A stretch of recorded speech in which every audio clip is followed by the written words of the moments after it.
है आपका। नरेंद्र मिश्रा जी, आप और हम 10 सालों के भीतर एक आवाज़ बहुत तेज़ी से सुनाई दे रही है कि संविधान को खतरा है। और ये बयान जो आपने भी सुना होगा, अनंत कुमार हेगड़े का बयान आया। इस बयान को आप कैसे देख रहे हैं और संविधान पर क्या वाकई आँच खड़ी है, आने वाली है? कोई भी संविधान को जो बदलने का एक शब्द अनंत कुमार हेगड़े जी का है, उनका पर्सनल ओपिनियन एक हो सकता है। संविधान को बदलना न इतना आसान है और न इतना आसान उसकी राह है।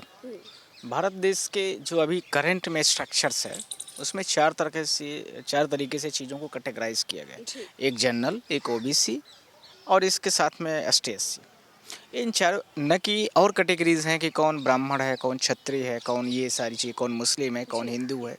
इसके साथ में उसके प्रेम्बल्स में पहला स्टेटमेंट दिया जाता है कि all are the people of the India's. Constitutions का जो प्रेम्बल है, पहला शब्द यही कहता है कि हम सब भारत देश के नागरिक हैं और इसकी संप्रभुता, अखंडता, इन सारी चीज़ों को बरकरार रखना हमारी आपकी सबकी जिम्मेदारी और जवाबदेही है।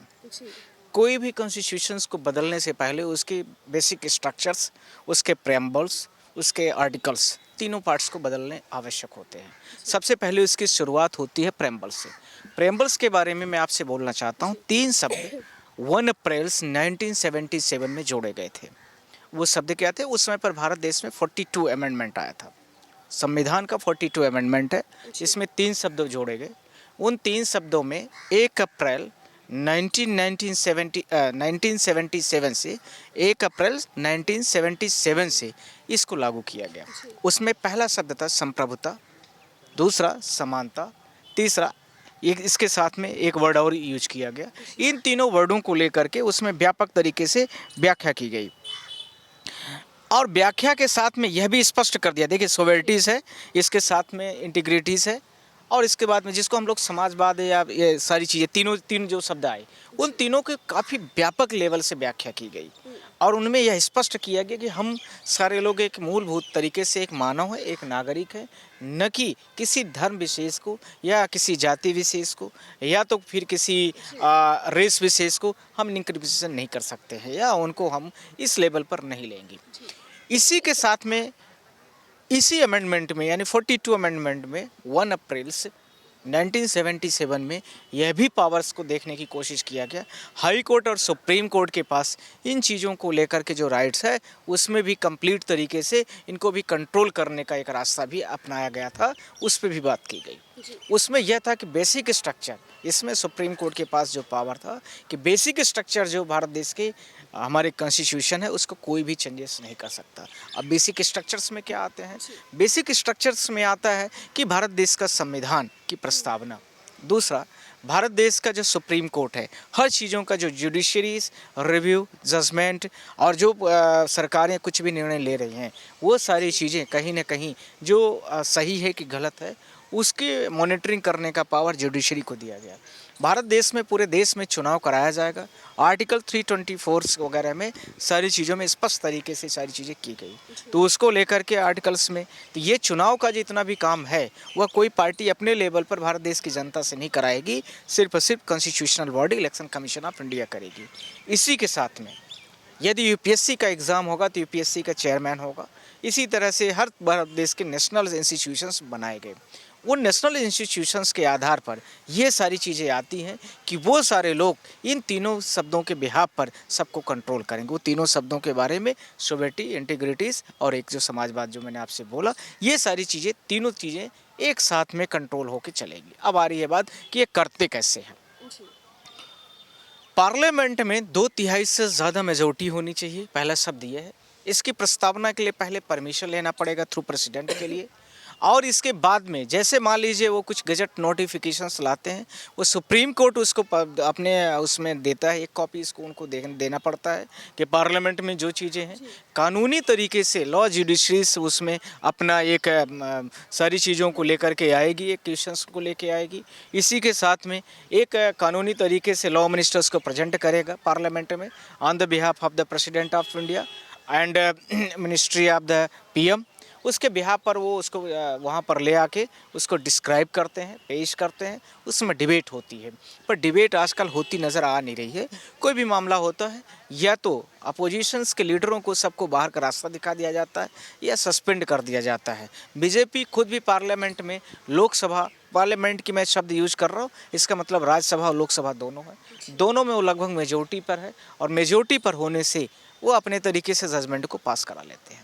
पर इसमें यह ध्यान रखने की ज़रूरत है कि बेसिक स्ट्रक्चर इसमें भारत देश का डेमोलिश हो जाएगा, जो कि केशवानंद भारती के साथ में और भारत देश के बहुत सारे बड़े बड़े जजमेंट्स हैं, वो जजमेंट अलाउ नहीं करते हैं। अनंत हेगड़े को थोड़ा सा लॉ के बारे में कितना नॉलेज है यह तो मैं नहीं जानता हूँ, पर उनको लॉ को थोड़ा सा डीपली पढ़ के ही इन सारी चीज़ों को करने की ज़रूरत है, क्योंकि जो कॉन्स्टिट्यूशंस की प्रस्तावना है, प्रेम्बल्स है, उस प्रेम्बल्स में ये सारी चीज़ों को स्पष्ट तरीके से बोला गया कि आप किसी भी चीज़ को, हम सारे भारत देश के नागरिक जो हैं वह भारत देश की सोवेरिटीज़ को बना के रखेंगे, इंटीग्रिटीज़ को बना के रखेंगे। भारत देश, हम सारे मूल रूप से जितने भी व्यक्ति हैं भारत देश के संवैधानिक तंत्रों की रक्षा करेंगे, भारत देश की अखंडता को बरकरार रखेंगे।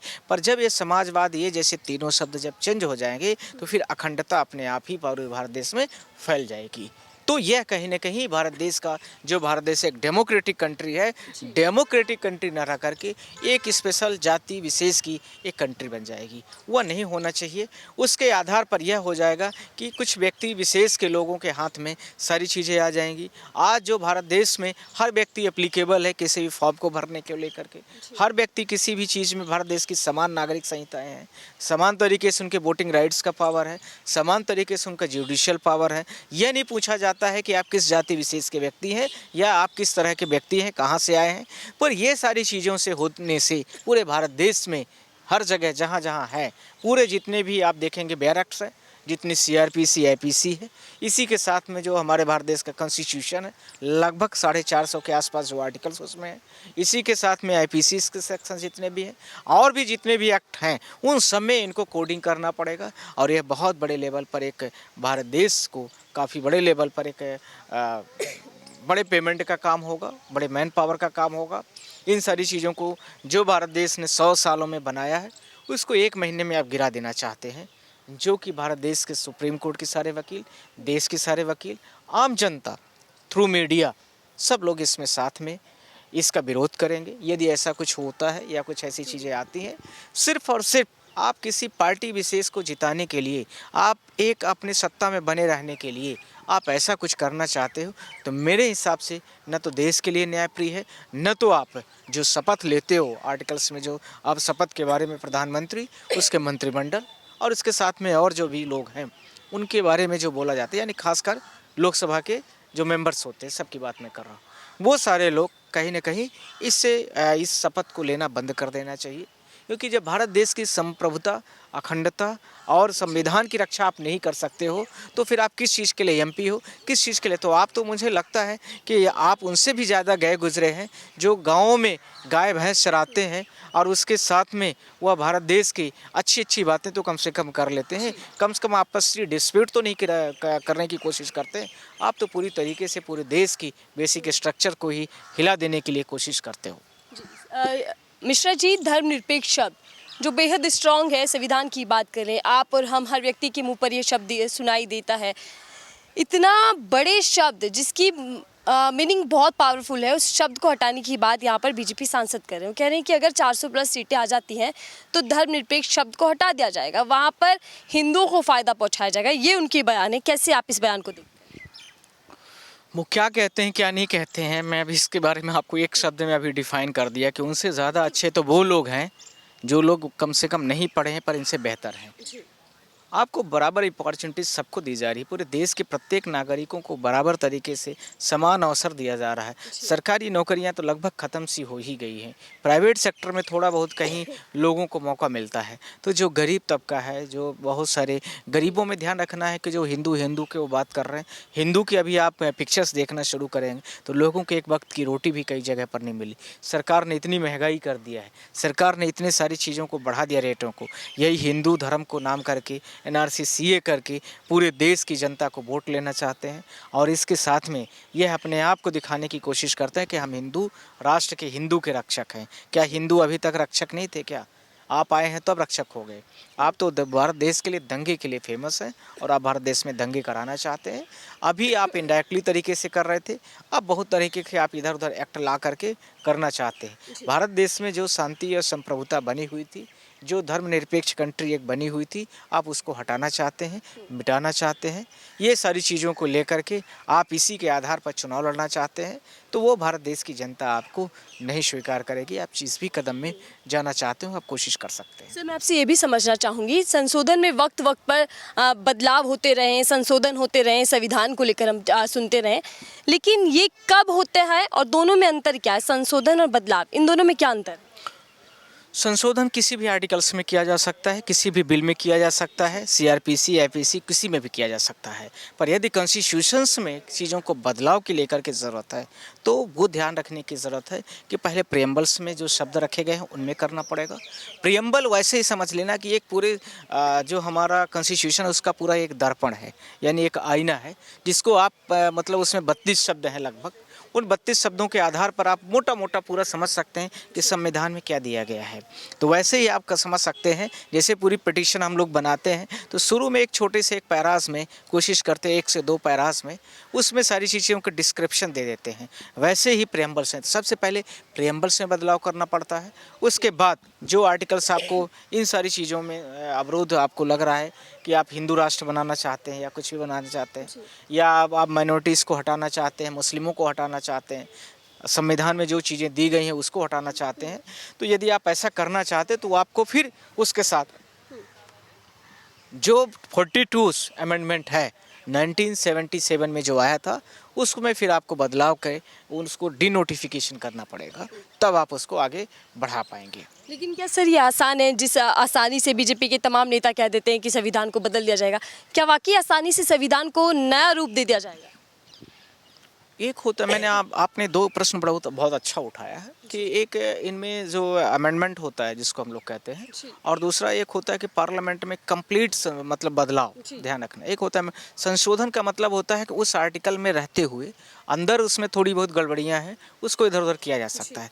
बदलाव में तो ये हो गया कि पूरी की पूरी चीज़ें आप बदल दिया, तो दोनों में बहुत बेसिक अंतर है।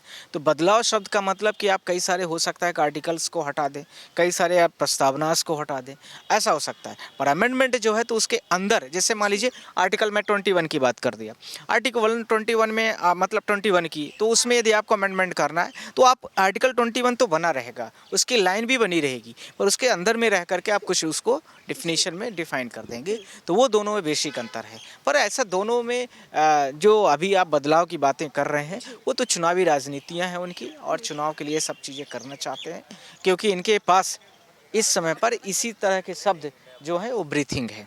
सर, 400 प्लस का नारा सत्ता पक्ष की ओर से दिया जा रहा है, और अगर ऐसे में सांसद जी का बयान सामने आता है तो क्या, मैं आपसे समझना चाहूँगी कानूनी रूप से, कि क्या कोई सरकार बहुमत के साथ सत्ता में आती है तो वो अपनी मनमानी कर सकती है, अपने मन मुताबिक चीज़ों को बदल सकती है, संविधान को बदल सकती है? कोई भी सरकार हो, मैं आपसे हमेशा एक चीज़ बोलना चाहता हूँ कि यदि कोई भी सरकार लोकसभा और राज्यसभा दोनों में मेजोरिटी में है तो वो कुछ भी करने के लिए कोशिश कर सकती है।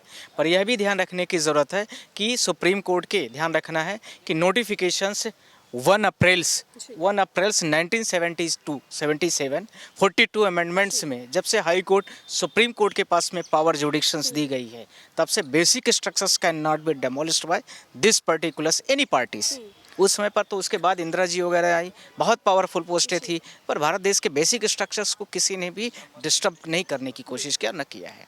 सिर्फ 10 सालों के भीतर ये आवाज़ बहुत तेज़ी से बढ़ती और सुनाई दे रही है कि संविधान पर खतरा है। आप कैसे देख रहे हैं कि राजनीति किस तेज़ी के साथ बदल रही है, जो ये आवाज़ें या डर मन में अब सबके आने लगा? देश के संविधान का खतरा इन्होंने बनाया हुआ है, जो अपने कामों के साथ में, अपनी एक्टिविटीज़ के साथ में, हेट स्पीच दे करके, बड़े गंदे गंदे कानून ले आकर, गंदा शब्द मैं कहूँ कि तो इसका मतलब अभिप्राय यहाँ पर सिर्फ इतना समझना है कि जो भारत देश में शांति प्रियता के साथ हिंदू मुस्लिम सिख ईसाई का जो एक कॉन्सेप्ट था कि हम सब हैं भाई भाई, तो उन सारी चीज़ों को लेकर के इन्होंने जिस तरह की कल्चर्स पूरे भारत देश में इन्होंने डेवलप कर दिया है। इनको इतिहास से यह नहीं समझ में आ रहा है कि पाकिस्तान, ईरान, इराक बहुत सारे इस्लामिक कंट्रीज़ हैं। यदि वो इस्लामिक कंट्री हैं तो उनको क्या फ़ायदा हुआ है, और उसके आधार पर वो क्या क्या पूरे देश में अपने कंट्रीज़ में डेवलप कर पाए हैं। इसके आधार पर यह भी समझने की ज़रूरत है, जहाँ पर पूरी भारत देश के लोग एक साथ में रहते हैं, जहाँ 140 करोड़ की आबादी है, कहीं कोई ज़्यादा है, कहीं कोई ज़्यादा है, कहीं मुस्लिम ज़्यादा है, कहीं हिंदू, तो आप पूरे भारत देश में इस तरह से एक अंदर से गृह युद्ध की तरह छेड़ देना चाहते हैं, जिससे और जो भारत देश की राजनीतिक बड़ी पार्टियां हैं वह हट जाएंगी, छोटी पार्टियां भी हट जाएंगी, और आप एक छत्र देश का राज करना चाहते हैं, जिसके लिए जो बुद्धिजीवी, पढ़ा लिखा और शिक्षित वो सब लोग समझते हैं इस चीज़ों को, जो मानसिक रूप से काफ़ी विकसित है वो भी समझते हैं आपको। तो आपको इन सारी चीज़ों को लेकर के अभी देखिए आप इलेक्टोरल बॉन्ड में आप देखिए कितने बड़े लेवल पर ये सारी चीज़ें हुई है, उसको आप पूरे भारत देश में दबाना चाहते हैं, जिसको लेकर के आपने एक नया मुद्दा छेड़ा है। मिश्रा जी, मैं आपकी एक टिप्पणी और राय इस पर भी जानना चाहूँगी। कुछ महीने पहले पीएम मोदी की जो आर्थिक सलाहकार है उनका बयान भी सामने आया था, बाकायदा लेटर भी देखने को मिला था। वो कह रहे हैं कि जब आज़ादी के 100 साल पूरे हो जाएंगे तो देश को एक नए संविधान की ज़रूरत है। आपको लगता है कि नया संविधान अब देश को मांग कर रहा है, देश चाहता है? जिस व्यक्ति ने इस संविधान को बनाया था वो देश 100 साल नहीं 5000 साल तक के लिए भारत देश की इतनी बड़ी बेसिक नींव बना दिया था कि भारत देश के लोग अच्छे से काफ़ी विकास करेंगे। जिस व्यक्ति को यह नहीं पता है कि भारत देश का बेसिक स्ट्रक्चर्स क्या है, जिन व्यक्तियों को यह नहीं पता है कि भारत देश में 140 करोड़ की आबादी रहती है, जिन व्यक्ति को यह नहीं पता है कि किसके लिए क्या हमें स्टेप्स लेने हैं, वह व्यक्ति इसी तरह से स्टेटमेंट दे सकते हैं। लेकिन क्या मंशा पर भी कोई शक या सवाल पैदा होता है, क्योंकि ऐसे बयान बीजेपी की ओर से ही आ रहे हैं, उनके तमाम नेताओं की ओर से? मैंने आपको बता दिया एक दो बार में सारी चीज़ों को मैंने आपको डिस्क्लोज कर दिया, उसमें सारी चीज़ों का जवाब है मेरे। चलिए ठीक है, बहुत बहुत धन्यवाद हमसे बातचीत करने के लिए। नरेंद्र मिश्रा जी से हम समझ रहे थे कि जो लोगों के मन में भय या शंका आ रही है कि संविधान बदल दिया जाएगा, इस तरीके के बयान भी सत्ता पक्ष के नेताओं के द्वारा सामने देखने और सुनने को मिल रहे हैं। उसके बाद कानून किस तरीके की राय रखता है वही हम समझने की कोशिश कर रहे थे कि क्या इतना आसान है, अगर बहुमत के साथ भी कोई सरकार सत्ता में आती है तो क्या वो संविधान को बदल देगी। हालांकि उन्होंने बाखूबी बताया कि ऐसा कोई अधिकार उन लोगों के पास नहीं, संविधान को बदलना इतना आसान नहीं है। लेकिन इस पूरे मामले को लेकर आपकी राय क्या है, हमसे साझा कीजिएगा। फिलहाल के लिए दीजिए।